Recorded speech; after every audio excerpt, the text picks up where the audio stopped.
go. I'm running short of words right now, but I cannot afford this because I have to speak. Thank you so much for all the love, for all the warmth. Thank you for accepting me. Thank you very much.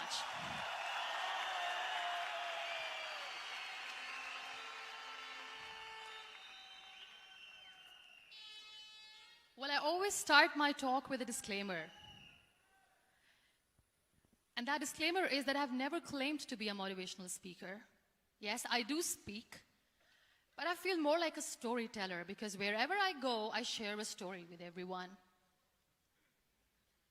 Well, it is a story of a woman whose perfectly imperfect life made her who and what she is today. It's the story of a woman who, in pursuit of her dreams and aspirations, made other people realize that if you think that your life is hard and you're giving up on that because you think your life is unfair, think again. Because when you think that way, you are being unfair to your own self. It's the story of a woman who made people realize that sometimes problems are not too big. We are too small because we cannot handle them.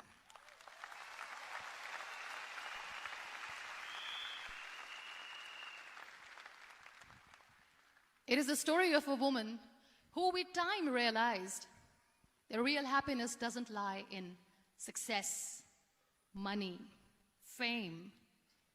It lies within. Real happiness lies in gratitude. So I am here, and I'm going to share the story of that woman. That is my story. The story of gratitude.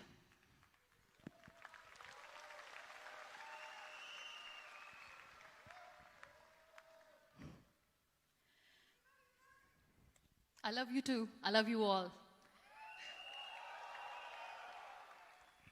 I believe in the power of words. Many people speak before they think. But I know the value of words. The words can make you, break you, they can heal your soul, they can damage you forever. So I always try to use the positive words in my life wherever I go. They call it adversity, I call it opportunity. They call it weakness, I call it strength. They call me disabled, I call myself differently abled. They see my disability. They see my disability, I see my ability. There are some incidents that happen in your life, and those incidents are so strong that they change your DNA. Those incidents or accidents are so strong that they break you physically. They deform your body, but they transform your soul.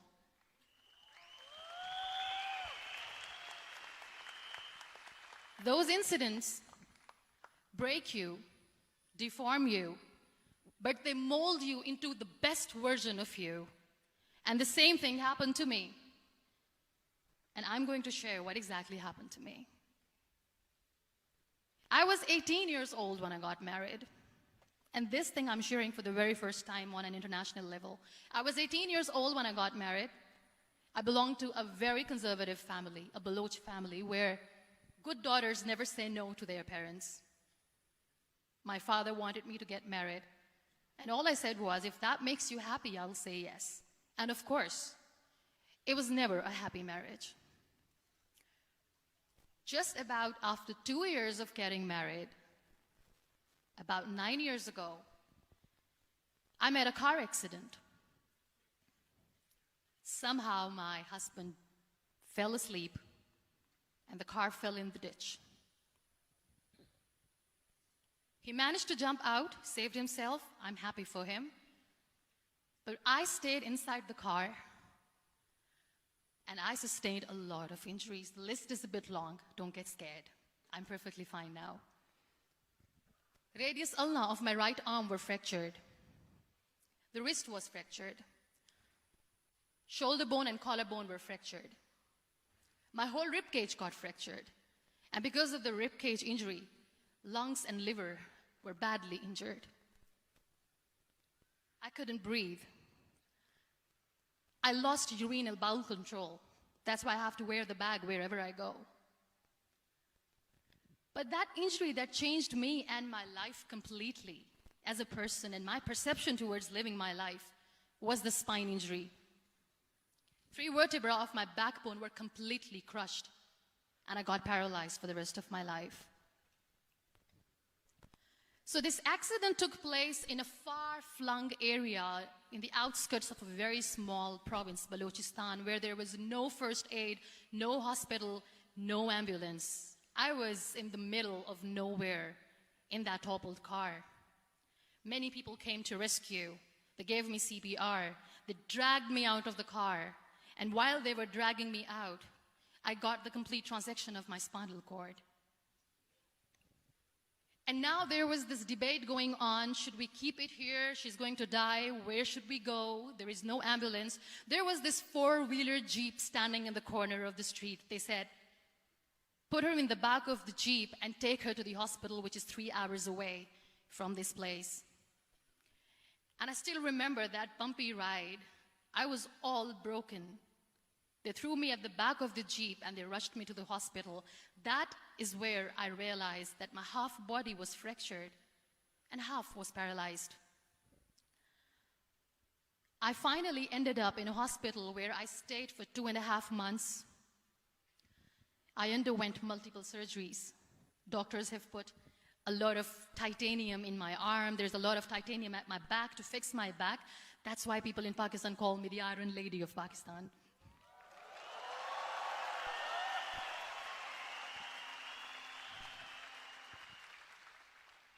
Sometimes I wonder how easy it is for me to describe all this all over again. And somebody has rightly said that when you share your story and it doesn't make you cry, that means you have healed.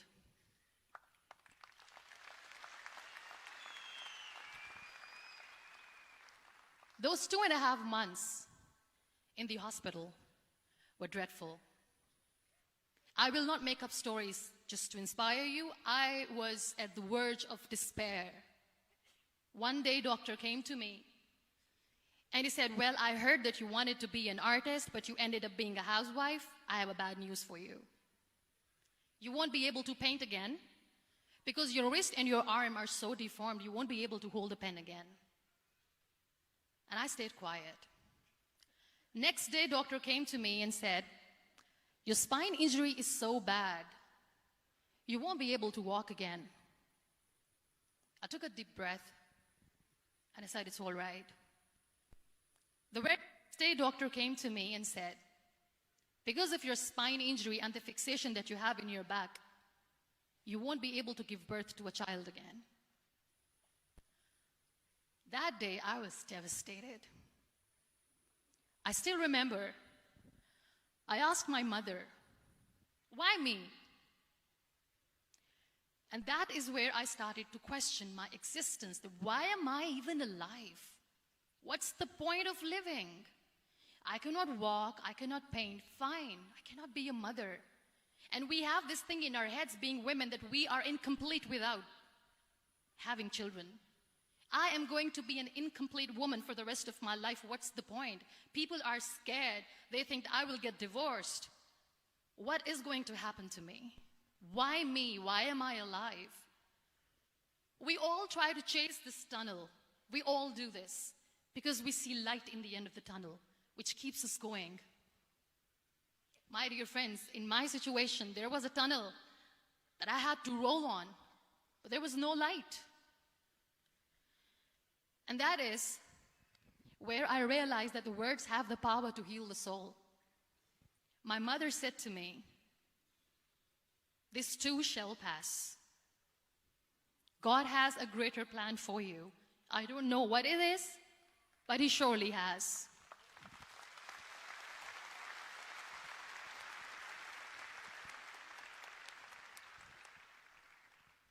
And in all that distress and grief, somehow or the other, those words were so magical that they kept me going.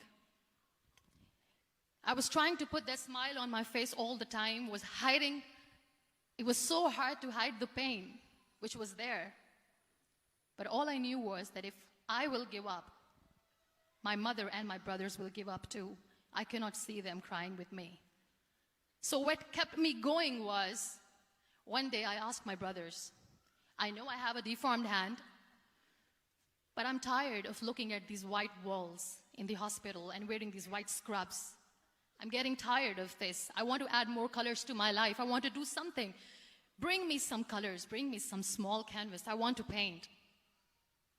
So the very first painting I made was on my deathbed, where I painted for the very first time. It was not just an art piece or just my passion. It was my therapy. What an amazing therapy it was. Without uttering a single word, I could paint my heart out. I could share my story. People used to come and say, what lovely painting. So much color. Nobody could see the grief in it. Only I could. So that's how I spent 2.5 months in my hospital, crying, never complaining or whining, but painting. And then I was discharged, and I went back home. And I went back home, and I realized that I have developed a lot of pressure ulcers on my back and on my hip bone. I was unable to sit. There were a lot of infections in my body, a lot of allergies. So doctors wanted me to lie down on the bed straight for not 6 months, for not 1 year, for 2 years. I was bedridden, confined in that one room, looking outside the window, listening to the birds chirping, and thinking maybe there will be a time when we'll be going out with the family and enjoying the nature. That was the time where I realized how lucky people are, but they don't realize. That is the time where I realized that the day I'm going to sit, I'm going to share this pain with everyone to make them realize how blessed they are, and they don't even consider them lucky. There are always turning points in your life. There was a rebirth day that I celebrated. After 2 years and 2.5 months, when I was able to sit on a wheelchair, that was the day when I had the rebirth. I was a completely different person. I still remember the day I sat on the wheelchair for the first time, knowing that I'm never going to leave this, knowing that I won't be able to walk for the rest of my life. I saw myself in the mirror, and I talked to myself. And I still remember what I said. I cannot wait for a miracle to come and make me walk. I cannot sit in the corner of the room crying, cribbing, and begging for mercy because nobody has time. So I have to accept myself the way I am. The sooner, the better. So I applied the lip color for the first time.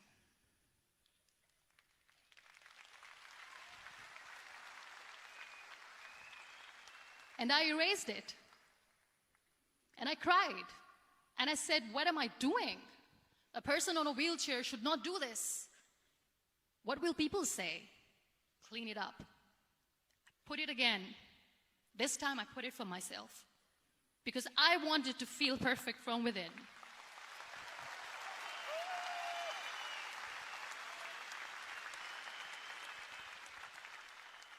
And that day I decided that I'm going to live life for myself.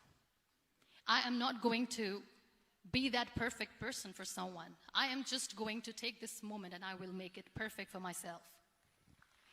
And you know how it all began? That day I decided that I'm going to fight my fears. We all have fears. Fear of unknown, fear of known, fear of losing people, fear of losing health, money. We want to excel in career, we want to become famous, we want to get money. We are scared all the time. So I wrote down one by one all those fears. And I decided that I'm going to overcome these fears one at a time. You know what was my biggest fear? Divorce. I couldn't stand this word. I was trying to cling on to this person who didn't want me anymore, but I said no. I have to make it work. But the day I decided that this is nothing but my fear, I liberated myself by setting him free. And I made myself emotionally so strong that the day I got the news that he's getting married, I sent him a text that I'm so happy for you and I wish you all the best. And he knows that I pray for him today.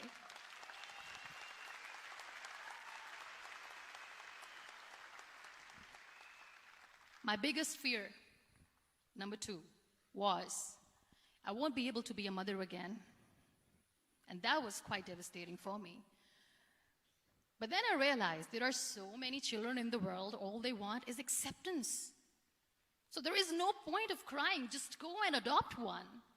And that's what I did.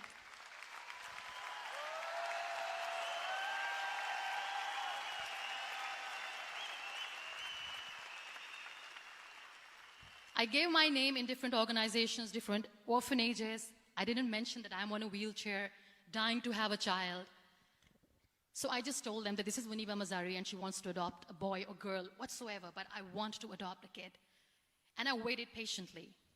2 years later, I got this call from a very small city in Pakistan.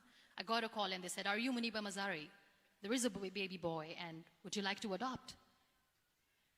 And when I say yes, I could literally feel the labor pain. I said, yes, yes, I am going to adopt him. I am coming to take him home.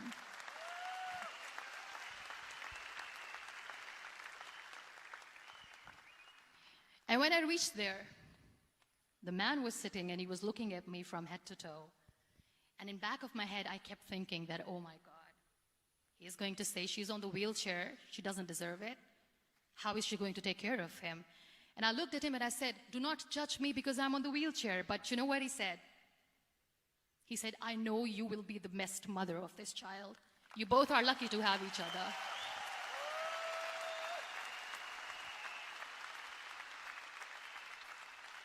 And that day, Niall was 2 days old, and today he's 6.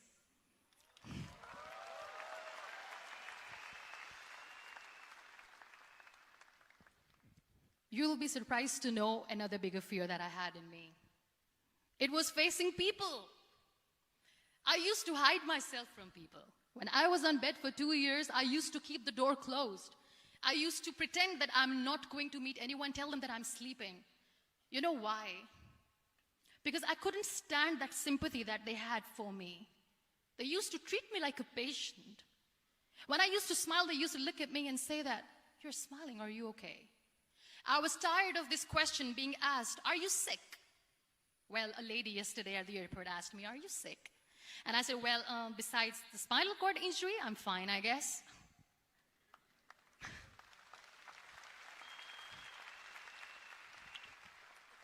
But those are really cute questions. They never used to feel cute when I was on the bed.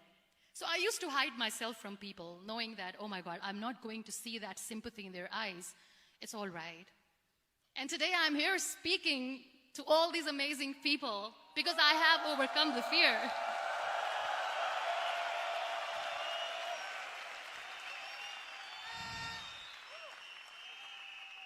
You know, when you end up being on the wheelchair, what's the most painful thing? That's another fear that people on the wheelchair or the people who are differently abled have in their hearts, but they never share. I'll share that with you. The lack of acceptance. People think that they will not be accepted by the people because we, in the world of perfect people, are imperfects. So I decided that instead of starting an NGO for disability awareness, which I know will not help anyone, I started to appear more in public. I started to paint. I always wanted to.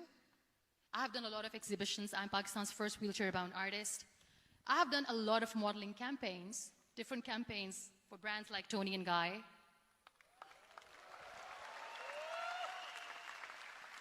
I have done some really funny, breaking the barriers kind of modeling. There was this one by the name Clown Town where I became a clown because I know that clowns have hearts too. And then I also decided that if I really want to make the difference, I am not going to let people use me for their polio campaigns where they will make you a victim and an emblem of misery and mercy and will say that, you know what, give polio drops to your children or they'll become like this girl. I decided that I'm going to join the national TV of Pakistan as an anchor person. And I've been doing a lot of shows for the last 3 years.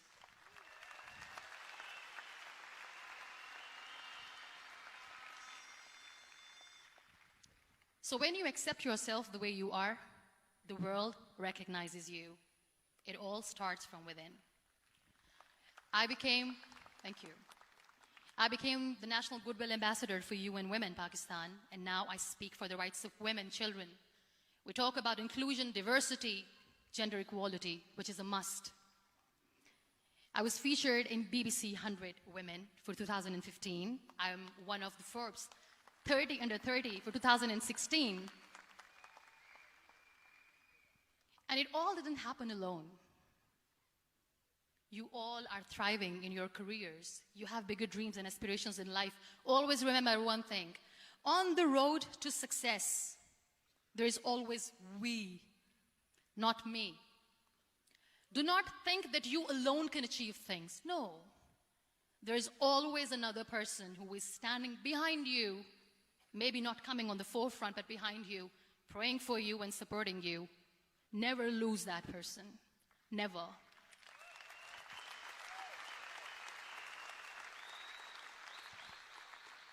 No matter how much I say that I couldn't find a hero, so I became one, I still want to recognize those 3 people in my life who literally changed my life completely, and I get inspiration from them every single day. Waleed Khan. Many people know about the terrorist attacks in Pakistan. We have lost many people. And I'm sharing this with a very heavy heart because we actually have lost a lot of people in this huge turmoil of terrorism.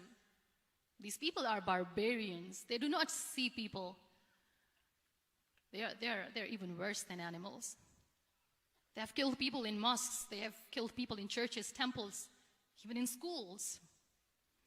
There was this terrorist attack in Army Public School, Peshawar, where these terrorists entered in an examination hall and they killed our children. And in that attack, that day, this beautiful boy, Waleed Khan, who was my hero, my real life hero, was the proctor who was taking care of the students, was keeping an eye on the students. Those barbarians shot him 3 times in the face, 5 times on his body, and he fell down.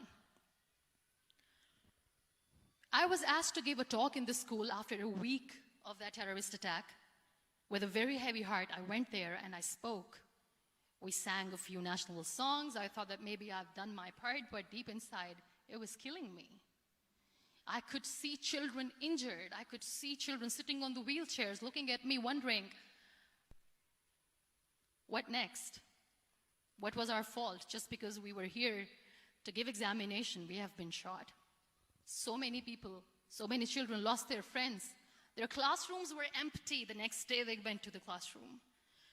So this kid, Waleed Khan, I was asked that he is in a hospital right now, and you have to go and see him and motivate him and tell him that it's going to be okay.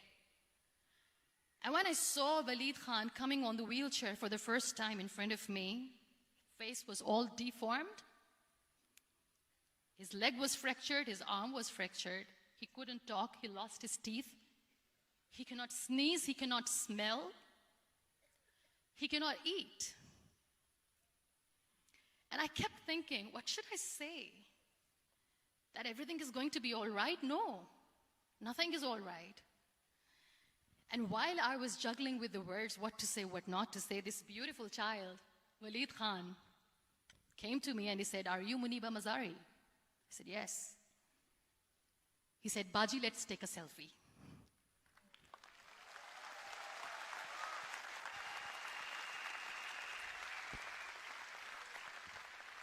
And with that beautiful, toothless smile of Waleed Khan, we took that beautiful selfie that I still have with me. I don't share that here because he was in a very bad shape that time. And that is where I realized that when I was thinking too much about his deformities, he's happy with himself. He doesn't even care. Because today he goes in the same school, and when somebody asks him that what happened to your face, why so many scars, you know what he says? "These scars are my medals and I wear them with pride."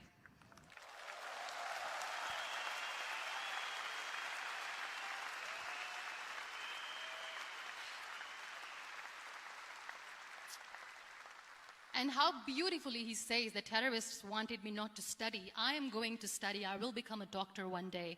And this is my way of taking revenge from those terrorists. Another real-life hero, of course, my son. His name is Nile, N-I-L-E, River Nile. I learned so much from this kid. The first and foremost thing is patience. How to be patient when you know that your mother cannot walk, when you know that your mother is different from the other women, when you know that your mother cannot go out and play with you. How to stay calm. He loves football. And when we got the very first football, he was 4 years old. He was super excited. I still remember he came in the room and he said, "Mom, let's play football." And he kept the ball in my feet. And he said, "Let's kick it." And that day I felt disabled. I said, "I cannot kick the ball." And I was down with the same face. He looked at me and he said, "Well, that's all right. Your legs are not working, but your hands do. Let's play catch the ball."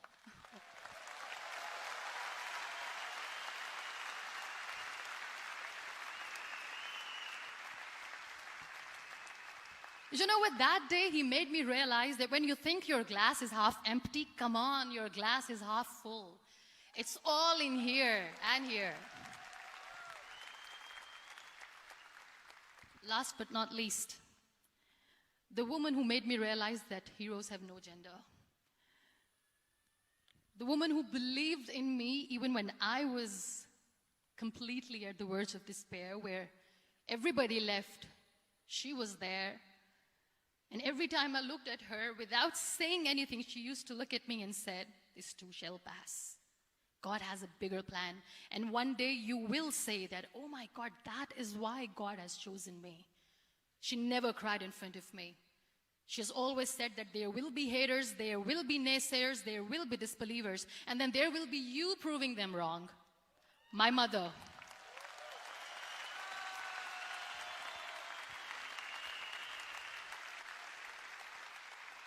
Whatever I am today, I'm nothing without her. I'm nothing without her. Thank you, Mama. I wish you were here. Thank you for making me who I am today.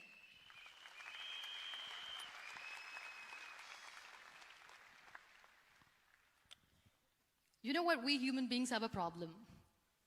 Out of many problems, there is one more, and this is self-created one. We always expect ease from life.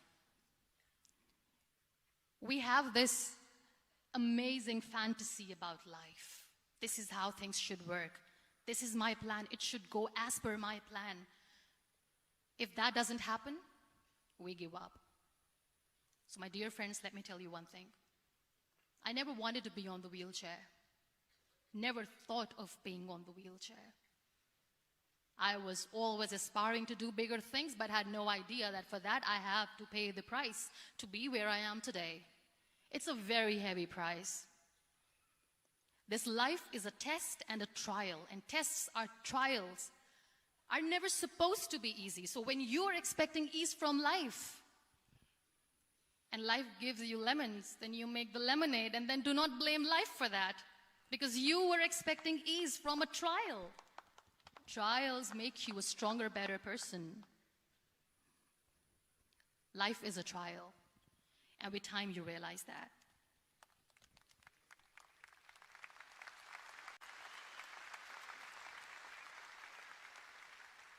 It is okay to be scared. It is okay to cry. Everything is okay, but giving up should not be an option. They always say that failure is not an option. Failure should be an option, because when you fail, you get up, and then you fail, and then you get up, and that keeps you going. That's how humans are strong.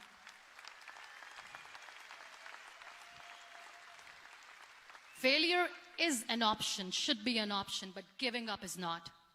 Never. We have this thing in minds. We call it perfection. We want everything perfect. We want ourselves to be perfect. There is this image in our head about everything.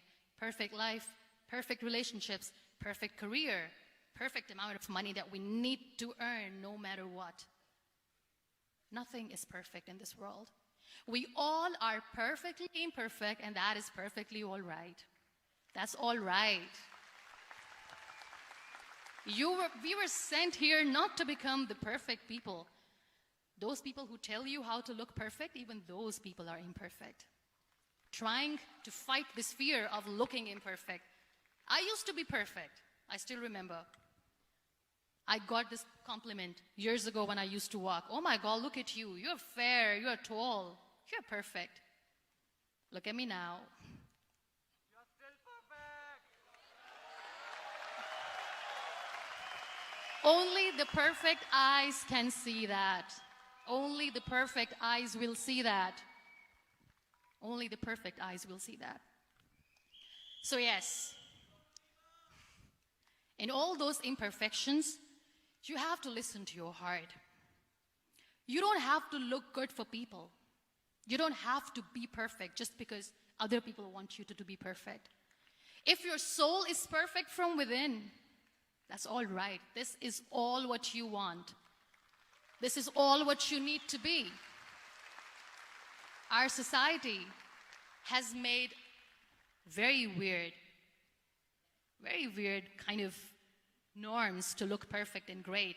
For men, it's different. For women, it's different. We think too much about what people say. We listen to ourselves too little. You know what makes you perfect? When you make someone smile. You know what makes you perfect? When you try to do something good for the people around you. You know what makes you perfect? When you feel someone's pain. And how beautiful pain is that it connects you with people.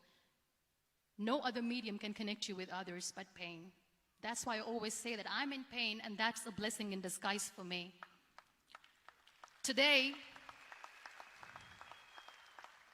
just because I'm in pain and I'm on the wheelchair, I work for children. Being the head of CSR for a company, we conduct medical camps in far-flung areas of Pakistan where so many kids die because they don't have medical facilities. And I personally believe just because they cannot afford to live doesn't mean we'll let them die. So we give them money, we give them medical treatment, we try to heal their wounds, physical and emotional. And I also work for the beautiful people, we call them third gender, the transgender community of Pakistan. You know what connects me with them? All my imperfections.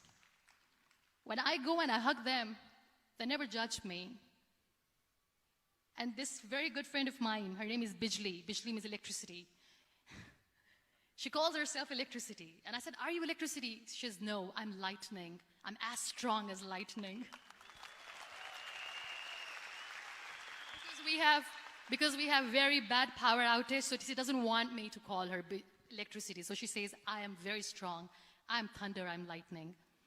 She came to me, and the first time I hugged her, she said, you are just like me. And I said, yes, I am like you. Because to people, we are so imperfect. So how beautiful these imperfections are, that because of these imperfections, you can connect with people. Then why are we all running after being perfect? What's the point?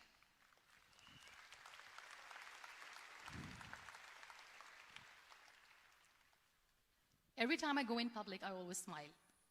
There's always a big toothy smile on my face, and people ask me, don't you get tired of smiling all the time? What's the secret? I always say one thing, that I have stopped worrying about the things that I have lost, the people that I have lost. Things and people who were meant to be with me are with me. And sometimes, somebody's absence makes you a better person. Cherish their absence. It's always a blessing in disguise.